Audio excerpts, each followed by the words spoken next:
Okay, muling nagbabalik ang inyong mami dito sa programang Tindig by Etmar Robles. Yan. Okay, live na live po tayo ngayon dahil nga sa Kapaskuhan namin ito upang magkaroon po tayo ng interaction. Kaya po, welcome ko po sa inyo. Iwe-welcome ko po ang tawag sa telepono para sa inyong mga katanungan. Kasi sa mga kasamahan ko sa Rembrandt, nagkaroon po ako ng katanungan doon kung saan nakasulat ang October 1 na Kapaskuhan namin sa aming samahan na iglesia. So, kung meron po kayong kasagutan din, yan, i-text nyo lang po dito sa akin, sa mga numerong sinabi ko kanina, or mag-email po kayo. Dahil kung mahigit po sa 10 ang tumama ang sagot, magpaparapol po ako ng Ultra Pure Water Purifier. Pag more than 10 ang may tama, additional na unit ng Ultra Pure Water Purifier. Well, anyway, September 30, 1986, binabalik ko po sa aking gunita na kung saan, nung panahon na yon ay una ko pong narinig na sumigaw ng uha, ang buhay na aking iniluwal. Yan, sa kauna-unahang pagkakataon, naramdaman ko at naranasan ko kung paano ang pagiging tunay na babae. Sapagkat nagsilang po ako nung araw na yon, September 30, 1986, ng panganay kong anak. Kaya naramdaman ko po ang tunay na sarap ng pakiramdam kung bakit kapag iba talaga yung nanggaling sa sarili mong katawan, no? Yung aking panganay na anak. Okay? So birthday po niya ngayon at 28 years old na po siya, yung panganay kong yon, kung saan siya po ang naging subaybay ko, naging gabay ko, naging lakas ko sa aking buhay. Kaya bilang mensahe sa kanyang kaarawan, hayaan niyo pong batiin ko siya sa pamamagitan po nito, itong aking text sa kanya. So, okay, ayan nyo. Ipinadala ko na po ito sa aking anak. Anak, ikaw ang buhay na trophy na alaala sa akin ng lahi ng inchik. At ikaw din ang nagsilbing gabay ko sa aking pagtanda. Anak, huwag mong tatantanan ang pagtanglaw mo sa buhay ko ngayon. Maligayang kaarawan at masaganang bagong buhay. Yan po ang aking ipinararating na pagbati kay John Christopher Yao. Okay, so ngayon, dahil po timing naman sa piyesta, sa petsang ito, na sinilang ang babae na gumanap ng Krishna sa mundo. Yung unang nagturo sa atin ng tama at mali sa ating mga tao. So, sino yon? Yun po yung inilihim nila sa atin ng unang mga nagturo na Kastila. Siya po ang babae na nagturo na kaagapay ng Kristo. Kaya nga, sa aming logong ito, ang Krishna at Kristo, sila po ang taong gumabay at nagturo sa atin ng tama at maling landas para matuto tayo ng timbangan. Pero hindi ho makukumpleto ang basihan natin ng pundasyon natin ng ating pagiging tindig sa gitna, no? Kung hindi ho natin malalaman at makikilala kung sino itong itinago nila sa dilim. Kaya ho sa pagsilang ng batang ito na babae sa buwan ng September 30, siya po ang gumaganap sa omega ng oras. Okay. So ang pangalang Imiza at ang pangalang Jesus, sila po yung positive at negative polarity ng buhay natin. At sila po ang magkaagapay kung bakit nagkaroon ng mundo na ating ginagalawan sa ngayon. Kaya po, kung para makilala natin, kailangan pong ugatin natin ang kanilang pinagsimulan. At ito pong araw na ito na September 30, ang batang sanggol na sumigaw na uha na babae ay tinatawag sa pangalang May. At ang May na yan, so, okay, pareho po silang sinilang sa gitnang silangan. So, yun ho ang kahulugan ng EMIZA. So, ang pangalang Imiza, ang I po ay sumisimbolo sa one word, kung saan yun po ay lugar na tinatawag na bansa.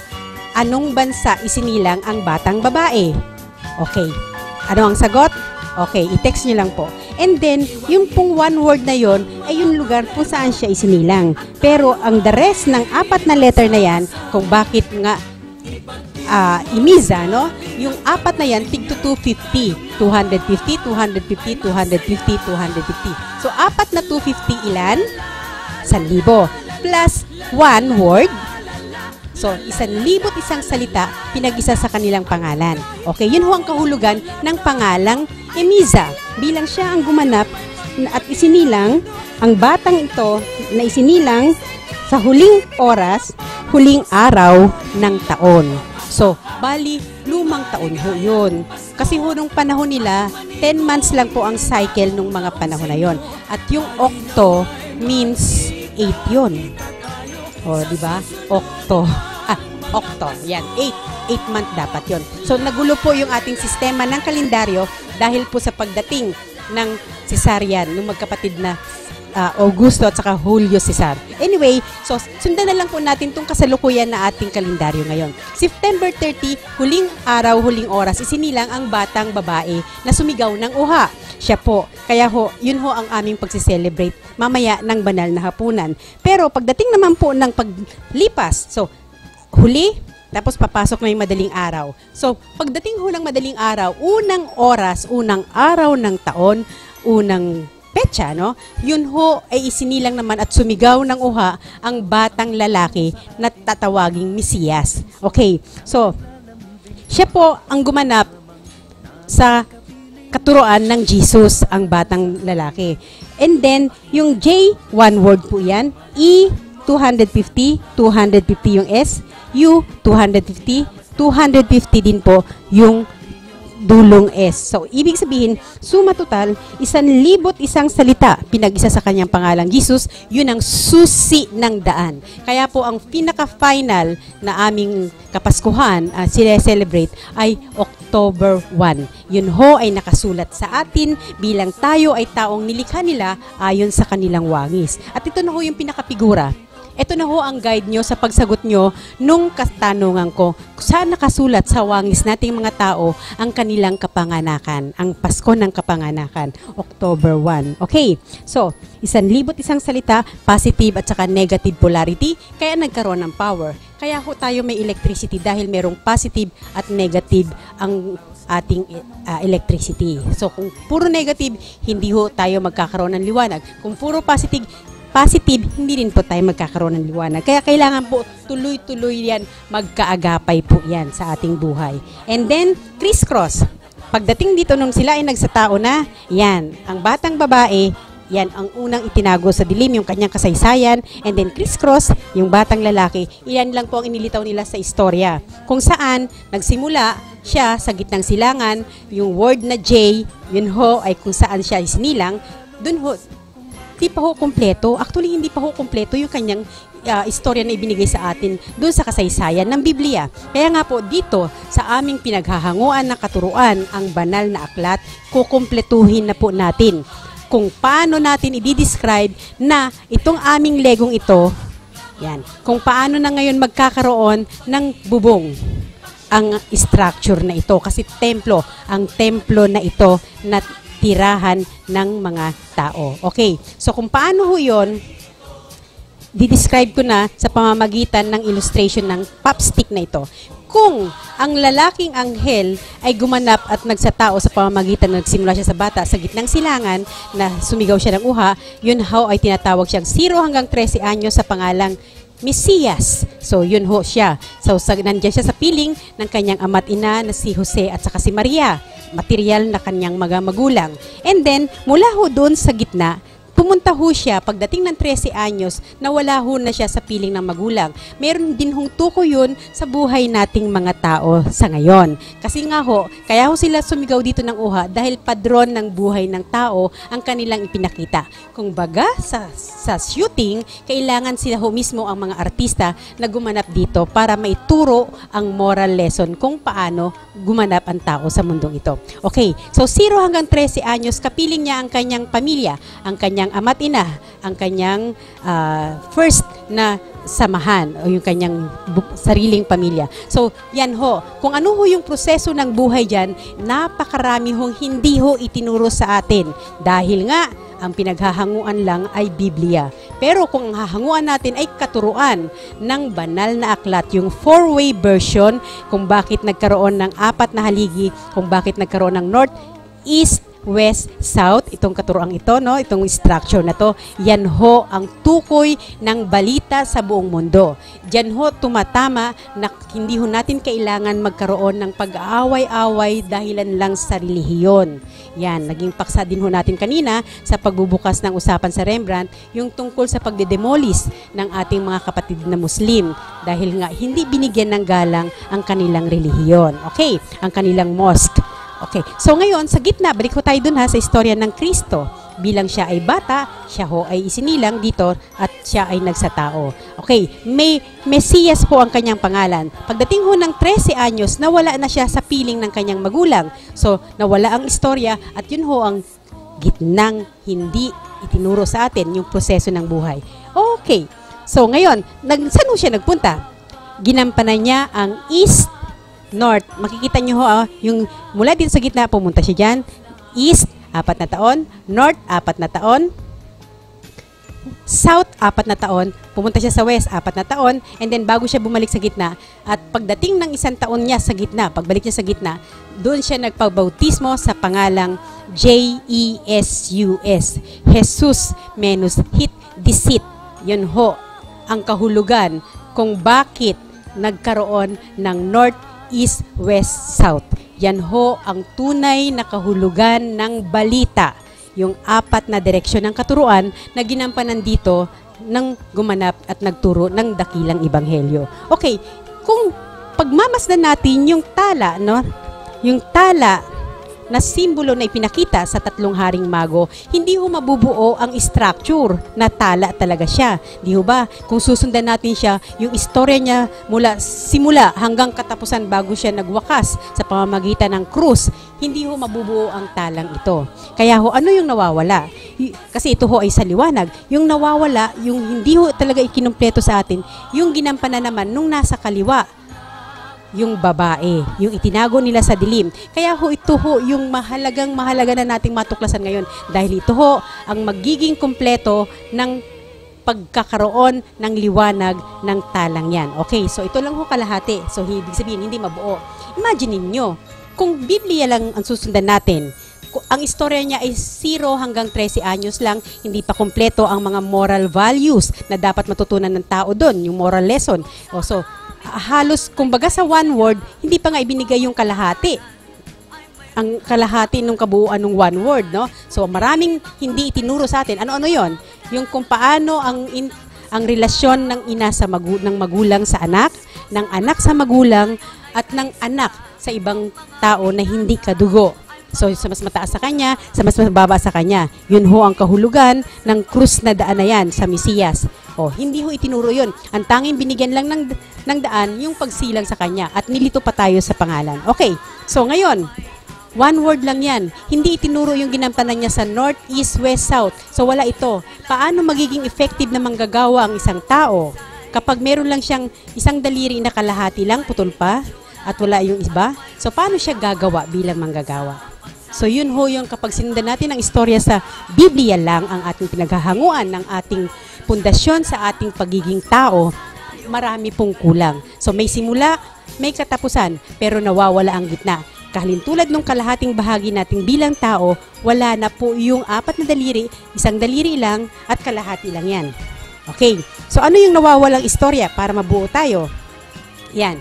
Kasabay ho noon, ipinakikilala na nga namin ang gumamit ng pangalang Imam Imiza. Pero nagsimula po siya bilang bata din at bilang babae.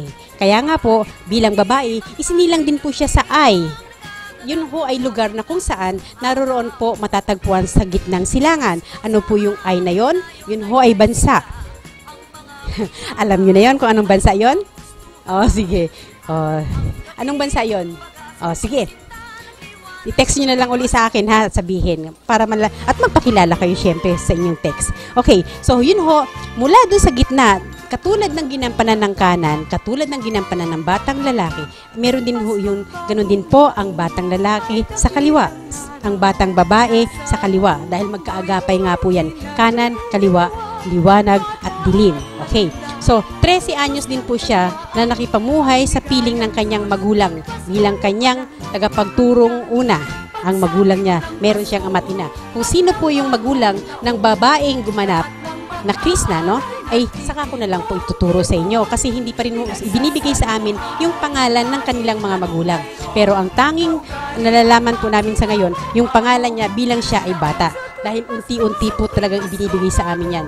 Bago ho ibigay ang kabuuan ng kaliwa, kailangan ho makumpleto muna natin ang ginampanan ng lalaki sa kanan. Okay, so bilang bata, siya ay nagpatawag sa pangalang May. M-A-E. Kaya maswerte po yung mga batang nakagamit ng pangalan na yan, lamang ay dapat magkaroon ng timbangan ang katuruan kanilang nalalaman. Okay, so 0 hanggang 13, ang batang May ay sa piling ng kanyang ina at ama. And then, ang direction po niya, yan, ginampanan niya na ang talagang N-E-W-S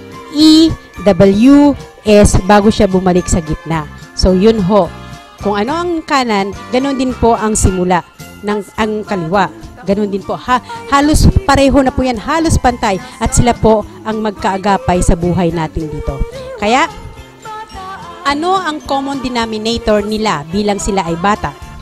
Okay, yung Pasko ho na Pasko ng December 25, yun ho ay piyesta ng mga pagano. Hindi ho yun Pasko ng kapanganakan ng gumamit at nagturo dito ng pagiging Kristo. Yun ho, sa amin hong Kapaskuhan, dito nyo ho makikita ang tunay na petsa ng kapanganakan. Tayo bilang tao, sa atin nakasulat ang kanilang ginampanan. Tayo po ang buhay na patotoo ng kanilang kasulatan. Okay? So, yun po. So, ito ho ngayon, kapag pinag-agapay natin sila. So, paano? Plak, plak, plak, plak, plak. Okay. Mukhang tala na po ba yan? South ho, parehong south ko pong ginawa yan. So, south. So, ibig sabihin, hindi ho natin makukompleto talaga ang katuruan kapag si Jesus lang ang ating kinilala.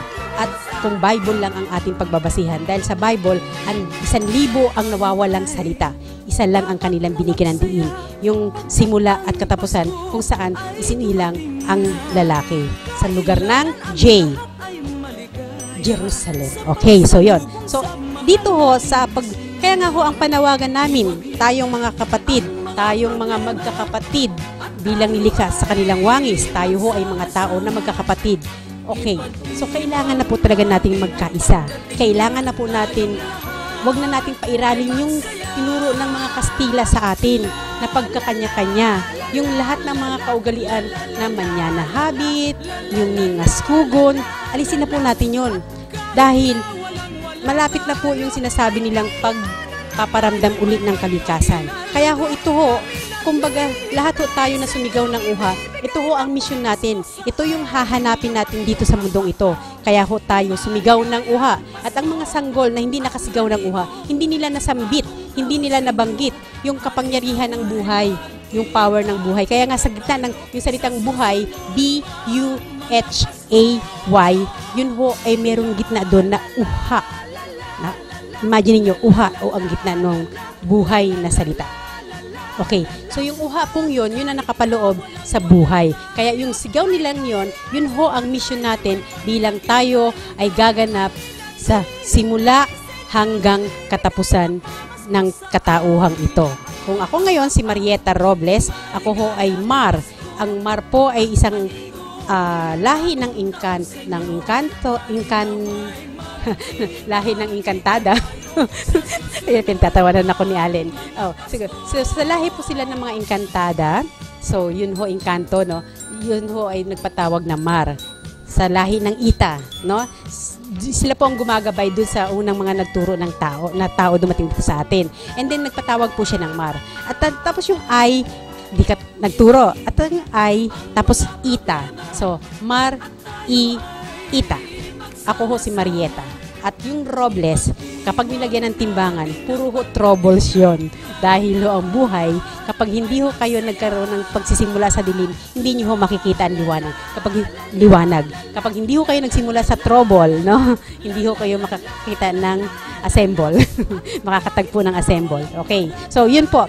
Anyway, talagang kung pag-iisipan nyo po, ito na ho yung panahon na, ito na, kailangan na ho nating mag-isip at kailangan na ho natin magkaisa bilang tayo ay nilikha nila ayon sa kanilang wangis. Kaya kapag nabuo na po natin ito, Di ba ito, in-explain ko na noong nakaraan, July at August, itong bakit nagkaroon ng structure na ganito. So, di ba lahat ng bahay natin kailangan magkaroon ng 4 na haligi na tumatama sa north, east, west, south. Yung simbolo ng ating kalikasan, ano? Yung ating, napanood nyo dun sa ating slide presentation, yung world news, north, east, west, south. Kapag ito ho ay nabuo na natin, yan, ito ang positive side, ito ang negative side. So, makikita, mabubuo nyo na rin po kung paano namin pinakikita na ito rin ho mismo ang talagang perfect na pyramid. Yung 4 sides na yan. Kaya ho kapag yan, di ba, ang bahay naman wala namang bahay na ang ganyan ang dingding, di po ba? 8 ang dingding. Kailangan po talaga yan. And then, ito na po siya. Kung siya na po yan, mailalagay na po natin siya dito at magkakaroon na po ng hamba yung ating structure. Kaya magkakaroon na po ng dimension. Nang ibig sabihin, dun sa ating slide presentation, pwede niyo pong babalik-balikan doon yon dahil naka-record na naman po itong aking ginagawang ito. So, pwede niyo pong sa pamamagitan ng stop pose, no, makikita niyo po yung drawing. So, ang ibig sabihin ng katuruan sa North, yun ho ay katuruan na dinala sa Buddhism. Ang katuruan na ginagamit ng ating mga kapatid na singkit, yung ating mga kapatid na kalahi na Inchik. Kasi ho, may lahi din po kaming Inchik. Okay, so yan. Kaya ang ibig sabihin naman po nito, ang bawat katuruan ng North, Buddhism, ang East, Islamic, or Muslim. Ang West ay katuruan ng Christianism kung saan yun ho ang nakita natin sa na dinala dito daw ng mga Kastila pero katisismo lang pala yun dahil ang tunay na katuruan ng Kristyanismo ay binibigyan ng halaga ang dilim at liwanag ng buhay, hindi pinuputol at alisin mo daw, putulin mo ang iyong kalahati kapag nagkasala at naging masama ang iyong kaliwa, putulin mo. Wala naman taong nabuhay na putol ang kalahating katawan, di ba? Ay meron pala doon sa saan yun? Sa Samar. Yung mga manananggal, putol dito sa bewang. Okay, so ito ho yung katuruan ng Kristyanismo, ang tunay na Kristyanismo na binibigyan ng halaga ang positive at negative ng buhay. Yan, ang kaya ho, hindi ho katuluan ng Bible, katuruan ng Bible ang Kristyanismo. Okay, and then sa South, yun ho ay katuruan ng, sabi nga ni Chris, ano yung katuruan sa South na dinala? Oh. Hello Chris, kung naka-online ka, sige. Yan, ang katuruan po ng Judaism. 4 na katuruan na sumisimbolo sa 4 na direksyon ng mundo nating ito. North, East, West, South. At tayo ngayon, bilang tayo ang nasa gitna, ang siyang bumuo ng hamba. Okay? Hamba. Yan. Ngayon, sa loob ng sinapupunan, paano ba nakatindig ang bata? Letter C siya, di ba? Nakaganyan siya, di ba? Letter C, nakahukot. So, sa loob ng sinapupunan, ganun din ho ang simbolismo ng isang bata. Kung ito ho ay material na istruktura o panimula, paano ho nakatindig ang tao sa loob na to? Kasi ito ho, ang gumanap at nagturo ng Kristo, tao na sila. So, ibig sabihin, material. So, yun ho, kaya nabuo natin itong logong ito. Ulit, another side. N-E-W-S, N-E-W-S.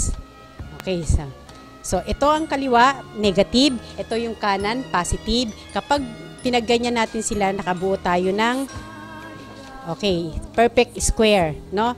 North, East, West, South. Nakikita nyo po yan. Okay? Perfect po yan. And then, yan ho yung magsisilbing hamba. So, ibig sabihin, itong side na to, yun ho ay material na istruktura. So, saan ho tayo nakatindig ngayon? Sa material o sa spiritual? Ayan. So, paano tatayo ang tao? Papaganyan o papaganon? Parang kulang yung aking Lego. Parang may kulang nga. Yung aking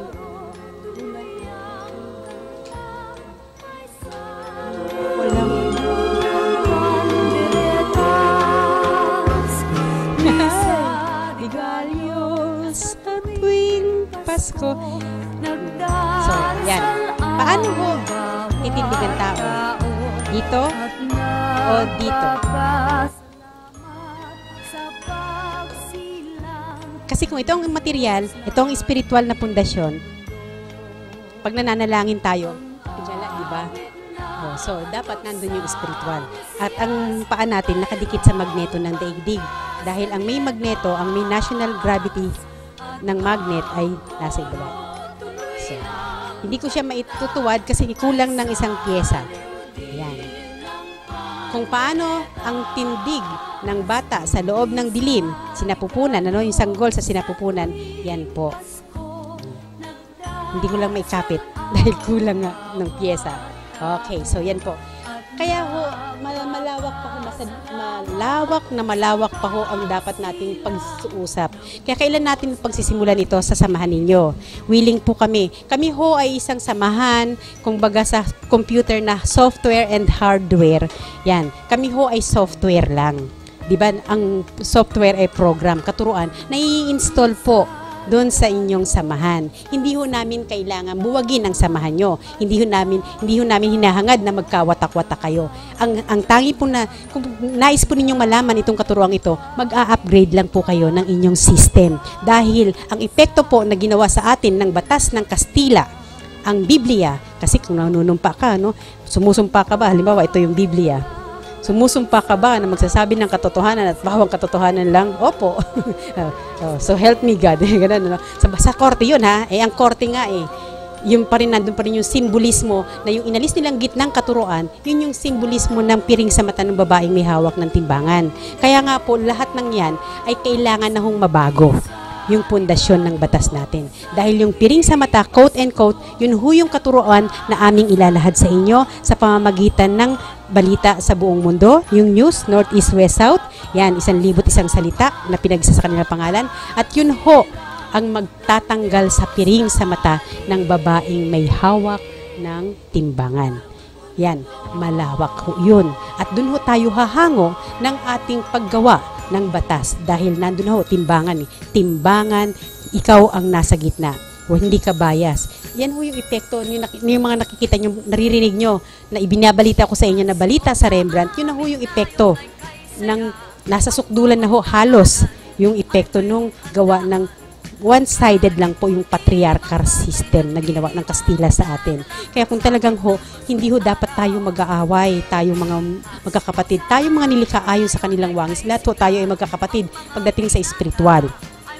Lamang, meron ho tayong kaangkinan sa bansang ating kinabibilangan na tradisyon ng bawat isa. Pero pang material po yung mga tradisyon na yon. Pagdating ho sa espiritual, wala ho tayong kasalanan. Wag ho lang ho natin pangunahan ang kanilang kalooban. Yung buhay na ibinigay nila sa atin, wag lang nating kitilin. Yun ho ang talagang walang kapatawaran na kasalanan. Pero pagdating ho sa batas natin bilang tao, dun ho tayo sisingilin kapag nagkasala tayo sa ating kapwa-tao.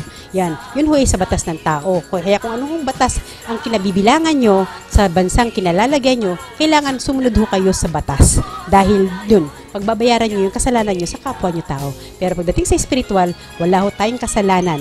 Basta wag lang po natin silang pababayaan. At yung isang Pasko, itong isang okasyon na isa-celebrate namin, yung Pasko, yan ho ay isa sa mga ikapo na dapat nating bigyan ng diin, bigyan ng puwang na dapat nating magampanan. So 24 hours ang equivalent ho nung ikapo natin. So nung nakaraan, pinakita ko po, for the month of February namin nilalabas yung ikapo, kung paano ang distribution ng ikapo. Hindi ho pera yun ha. Yun ho ay tungkol sa direktang panalangin na pang-espiritual. So yung 2 hours na yan, 2 days na yan na celebration ng 30 at saka October 1, yun ho ay equivalent na 24 hours na ibibigay nyo sa inyong ikapo. Yan. Kaya ho, mamaya pagkatapos ng programang ito, meron lang po akong inimit na tao and then pupunta na po kami dun sa aming templo para po bigyan ng daan ang paghahanda dun sa kanilang kapaskuhan, yung kanilang kapanganakan na gaganapin namin bilang banal na hapunan. Okay? So, itutuloy po natin ang ating discussion after po nitong ating mga kakampi online. Paron siyang dala, Pasko sa nayon, ganyan tuwina. Pasko sa nayon, ganyan tuwina. Swak sa ating pangalan, may balitang puno ng pag-ibig. Ngayon, kahit arawan ng kita, pwedeng magkabahay. Dahil interes na affordable loan, pinakamababa na. 4.5% na lang, hulog buwan-buwan, kayang-kaya. Kailangan ng mas malaking bahay? Sige, lipat na. Sa regular housing loan naman, binaba ng 40%. Milyon-milyong buhay na ang aming napaganda. Dapat kayo naman. Sa pag-ibig, ang pinaghirapan may katuparan. Eto na, kalusugang pangkalahatan. Binibigyang halaga nito ang pagkakaroon ng PhilHealth Card ng bawat Pilipino. Kapag may PhilHealth Card, tiyak na makakatanggap ka ng maayos na serbisyong pangkalusugan. Di na problema ang pagpapagabot sa ospital. At kahit si tatay lang ang miyembro, ang buong pamilya kasama sa benepisyo. Kaya dapat may PhilHealth Card tayong lahat. Mag-enroll na sa pinakamalapit na PhilHealth office.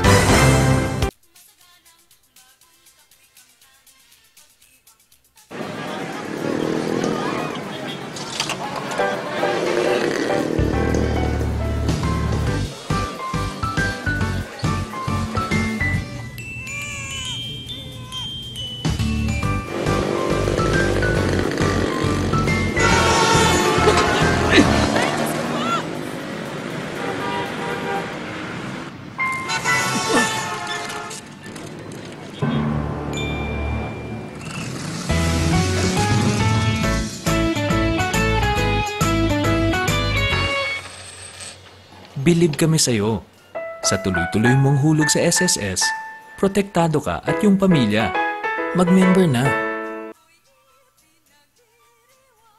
Bata at matanda, lubos ng katwaan, ang ligayang dulot ng Pasko'y walang hanggan. Okay, balik po tayo sa ating home studio. Okay, so magdi-discuss po tayo ng konti tungkol dun sa kasaysayan o experience mismo ni Gerald Santos sa Celebrity Hour. Sabi niya minsan, sabi niya kanina, no? Doon sa kanyang pangungumpisal kay Tita Emmy Abuan, yan.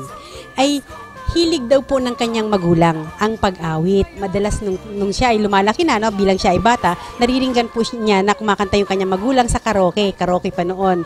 So, ibig sabihin, sa likod ng kanyang kaalaman, habang nagdadalang tao pa yung kanyang ina, no, madalas din po sigurong kumanta yon, no, dahil hindi tayo sigurado, pero yun na ho yung ating conclusion doon, dahil si Gerald Santos ay lumabas at lumaki ngayon na magaling din at mahilig din kumanta. So nandun na ho yung pundasyon. So kasi ho sa katuruan natin dito sa Tindig sa Tao, kapag meron hong isang babaeng nagdadalang tao, yun kung ano yung ginagawa ng ina, kung ano yung ugali ng ina habang lalo't siya ay naglilihi, yun ho ang ina na-a-adapt na ituturo niya sa kanyang sanggol na nasa sinapupunan. So yun ho, kaya kung ano ho yung hilig niya, gaya ng pag-awit, syempre nandun na yung bigay todo ang galing. Kahit ako ho mismo, yung anak ko ho, nung ako ho ay nagbubuntis, mahilig din ho akong kumanta habang buntis ko siya. At mahilig po ako noon gumawa ng kung ano-anong kutingting bagay. At ngayon nakitaan ko rin po yung anak kong yon na nagsiselebrate ng birthday ngayon, ng kung ano yung ginagawa ko noon, nakita ko magaling siyang mag-drum beat, magaling siyang kumanta, mag-second voice doon sa kasabay niyang kumanta. So nandun na ho yung hilig niya sa music. Kaya lang, hindi nabuksan sa kanya yung larangan ng pagiging singer. Anyway, so si Gerald Santos, nagampanan niya yung pagiging singer. Nandun ang buhay niya ngayon. At yun ang nagsisilbing pangkabuhayan niya, livelihood niya ngayon, at pwede niyang gawin niyang kurso o profesyon sa pagdating ng araw. No? Okay, so yun ho yung katotohanan doon. Kaya, kung ang ugali ng isang nagbubuntis, nagdadalang tao o naglilihi, ay meron siyang ugaling, ang gusto niyang kainin ay yung kinuha ng walang paalam. Or kung meron siyang nagustuhan na puno na basta nilang namitas at walang paalam, dun ho nadidevelop ngayon na ang batang kanyang dinadala sa sinapupunan, tinuturuan niya na ng mga negative na katangian. Ano yun? Yung pagiging mang-uumit, magnanakaw, higit sa lahat yung baka maging perwisyo sa lipunan o salot sa lipunan. Yan ang ugali. So ibig sabihin, tayong mga babae, no, ang siyang tunay na may hawak ng ugali ng dilim. Bakit?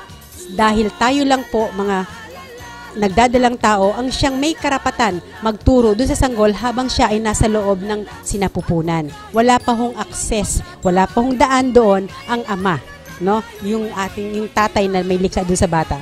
Tanging tayo lang mga kababaihan ang merong karapatan. So, tayo ngayon na mag-uugnay doon sa batang nasa loob ng dilim, pati doon sa ama, na tayo ang magkakaroon ng halimbawa. Ginagalaw mo yung pusod mo bilang ikaw ay buntis, habang ikaw ay buntis. Tapos kinakausap mo yung anak mo sa pamamagitan ng pagkalabit mo sa pusod. Nakikinig siya at mararamdaman mong magre-react siya dahil gagalaw yung bata. And then, ilapit mo yung kamay ng tatay, yung asawa mo, and then ipahaplos mo doon. Kung meron ka ng anak na malaki, ilapit mo rin doon. Yun ang gawin mo at habang nagpapahinga ka, ipapakausap mo sila doon sa batang lalabas. Iparamdam mo doon sa anak mo nasa loob ng dilim na siya ay welcome doon sa mundong sa inyong templo, no? Sa kanyang pagdating sa liwanag. So, yon sa kanyang pagsigaw ng uha. At least doon, nadidevelop na magiging familiar na doon sa bata yung kanyang boses. Kaya ganun din na nangyari kay Gerald Santos. Nagiging familiar na sa kanya yung ginagawa ng kanyang ina. At kung ano yung tono. Kaya nandun na instinct na sa kanya yung meron na tamang tono. Ang ganda nga ng modulation ng boses ng batang yun. Talagang humanga din ako sa kanyang pagkanta. Walang echo kasi yung boses doon eh. Pero nakita nyo, umi-echo yung kanyang boses doon sa microphone. Okay, so ibig sabihin, habang ang panahon ng pagbubuntis, babae ang tanging makakapag-control sa ugali ng batang nasa kanyang sinapupunan. Nasa atin, mga babae, ang susi ng dilim. Okay? So, kaya nga ho, tayo ang talagang nakatalaga sa dilim na bahagi ng buhay. And then, meron ho akong portion na ipinaliwanag nung nakaraang episode na September 23 na bibigyan ko dapat ng halaga diin ngayong segment sa E, yung portion ng E. Kaya lang, hindi nyo pa ho napapanood dahil po lahat po ng internet, lahat po ng network ay down po yung kanilang internet the whole week. Kaya wala ho kaming program ng last week. Anyway, ipi-play na lang po yun ng ating technician, yung episode natin ng September 23 dun sa ating Kakampi Online. Kaya i-click nyo na lang po yan, abangan nyo na lang po yan. And then kung ano po yung portion doon, natatalakayan ko lalo na doon sa Celebrity Hour. Kasi ang Celebrity Hour po, dun po ako humuhugot ng paliwanag ko tungkol doon sa career guidance, yung pangkabuhayan, and then kasi nga masaya, no? Kailangan magsimula ang buhay ng mga kabataan sa masaya at saka sa mga positive side ng buhay. Para, again, ang pinakasimula nila na mabubuksan sa kanilang kaalaman, yung puro magandang masasaya. And then, pag nagkaroon na lang ng negative, saka na lang ho nating aalalayan yon, no? And, okay. So, yung kung ano ho yung tatlong pointers na ibibigay ko doon sa paliwanag doon, panoorin nyo po muna. And then, after that, next episode, saka ko na lang ho ipaliliwanag sa inyo yung kahalagahan nung tinuran doon sa LTO, sa portion E. 1, 2, 3, 4. Yung apat na yan, apat na pointers po ang bibigay ko sa inyo sa portion E. Panoorin nyo lang po muna yung Celebrity Hour nung last week, supposed to be na episode ko. And then, tapos meron pa po ako. Yung tungkol naman po dun sa ating mga kabataan, yan, na nung ang pinupuntahan dun sa Palayan City, Nueva Ecija. Hindi rin po kami nakapag-mission dun last week. Third Sunday, dahil nabagyo po sila. Nasira po yung lahat ng mga bahay kasi barong-barong lang po yun. Nasira po sila at saka talagang hirap. Yung aming pinagdausan ng pag-aaral na tent, doon ho muna ginawang relocation yung kanilang, doon muna sila tumira habang ginagawa yung kanilang bahay. So yung time na yun talaga, wala akong kuha ng pag-aaral doon. Anyway, pagpunta namin doon sa susunod na third Sunday, itong October, magkakaroon kami ng konting pasalubong sa kanila mula sa samahan ng aming ng Iglesia ng Pindikatao. And then, okay, so ito ho siguro marahil ito ay malinaw na sa inyo. Ito ho ang magiging daan ng pagkakaroon natin ng bagong panuntunan, ng bagong batas na pwede nating buuin ngayon. Lamang ay maintindihan na lang muna natin kung ano ba talaga itong pagkakasunod-sunod na nilalaman ng banal na aklat. Kung Bible ho ang ating kinagisnan na alam na natin na hindi kumpleto dahil nawawala nga yung istorya sa gitna, no? Ito ho, subukan nyo hong magbukas ng inyong panahon dito sa pakikinig ng katuroang ito. Dahil po talagang dito ho tayo hahango ng tunay na timbangan ng dilim at liwanag ng ating buhay. Naririto na po ang lahat sa mundong ito, nung likha nila ito. Naririto na rin po ang lahat ng ating kailangan. Pero kung paano ho tayo makikipag-ugnayan sa sa ating kapwa-tao, sa espiritual na nagbigay at lumikha at nagbigay ng buhay sa atin. Yun ho ay nakapaloob dito sa katuruan ng banal na aklat.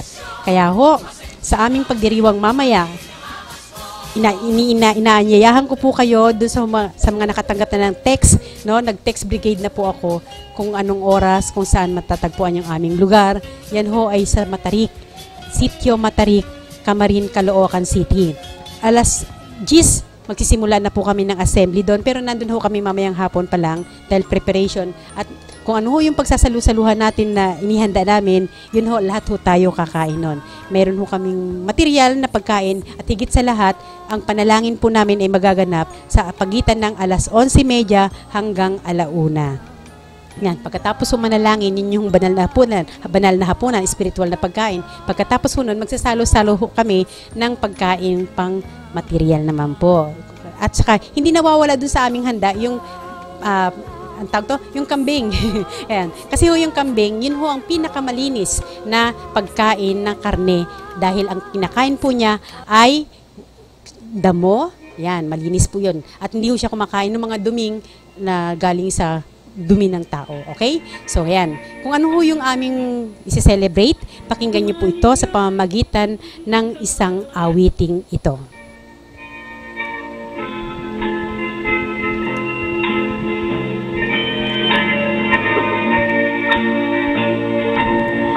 Maligayang kaarawan sa inyo na gumanap ng dakilang ebanghelyo sa bawat na sulok ng mundo. Kayo ang siyang nagturo ng tama at mali. Kayo ang siyang pumukaw sa aming kaisipan.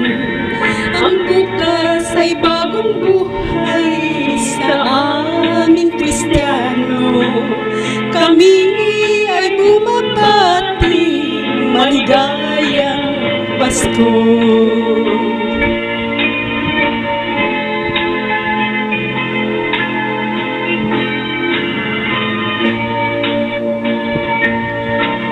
Kayo ang siyang nagturo ng tama at mali.